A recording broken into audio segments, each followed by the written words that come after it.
So what's up mga kaborbot, for today's video ay magpapalipad nga tayo ng saranggola. At kung anong saranggola yun mga kaborbot, eto nga pala ay UFO. Eto nga pala mga kaborbot ay may nakaset up na ilaw na. So inanda na rin namin to mga kaborbot para sa pagpapalipad namin ng gabi. At ngayon nga mga kaborbot ay papaliparin muna namin to na medyo may kaliwanagan. Syempre mga kaborbot, iba pa rin yung pagpapalipad namin sa maliwanag o sa gabi. So bago nga namin muna mga kaborbot paliparin to ng gabi na meron nakaset up na ilaw, ay papaliparin muna namin to ngayon. At titingnan namin mga kaborbot kung meron kailangan adjustment sa paglipad niya. Kasi mas mahirap pagpalipad mga kaborot at mag-adjust ng lipad ng saranggola kung gabi o madilim na natin ito papaliparin. Yan, ang gagawin muna natin mga kaborot ay papaliparin muna natin siya ngayong umaga. Para pagdating ng gabi mga kaborot ay nakaset up na yung ilaw niya at papaliparin na lang ulit natin. Ang sukat nga pala nito mga kaborot ay 3.5 meters. Gawa nga din pala ito mga kaborot sa carbon fiber at sa ripstop nylon. So yan, medyo magaang yan mga kaborot at napakatibay na. Kung tatanungin nyo ako mga kaborot ay mas the best to sa medyo light na hangin. Medyo may kalakasan at malakas ng konti mga kaborot. Dahil 3D type nga to mga kaborot sa saranggola ay expect natin na medyo may kagalitan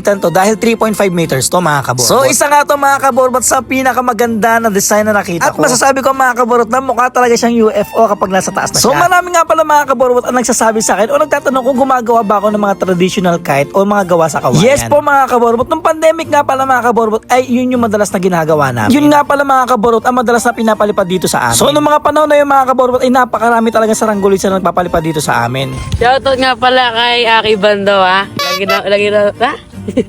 Ay, sana manood ng video namin. Maraming salamat tayo. At masasabi ko mga kaborbot, nung time na yon ay sobrang dami talaga na nagsasaranggola. Nung medyo lumuwag-luwag na nga mga kaborbot ay karamihan ay tumigil na rin sa pagsasaranggola. Pero ito mga kabataan na nakakasama ko mga kaborbot ay since pa rin nun ay hanggang ngayon ay nagpapalipad pa rin o kasama ko pa rin sa pagpapalipad ng saranggola. So pati nga itong mga kabataan na nakakasama ko mga kaborbot ay marunong din talagang gumawa yan ng mga guryon o mga traditional na saranggola na gawa sa kawayan. At kapag season nga ng saranggola mga kaborbot ay iyon yung madalas na ginagawa nila. Kaya pala mga kaborbot ay natapos na nating i-Tesla at papaliparin na rin natin ito mga kaborbot sa gabi. So hanggang dito na lang mga kaborbot ang aming video. At naway mga kaborbot ay patuloy nyo pa rin suportahan ang aming mga content. So hanggang dito na lang mga kaborbot and kita-kits sa aming next vlog.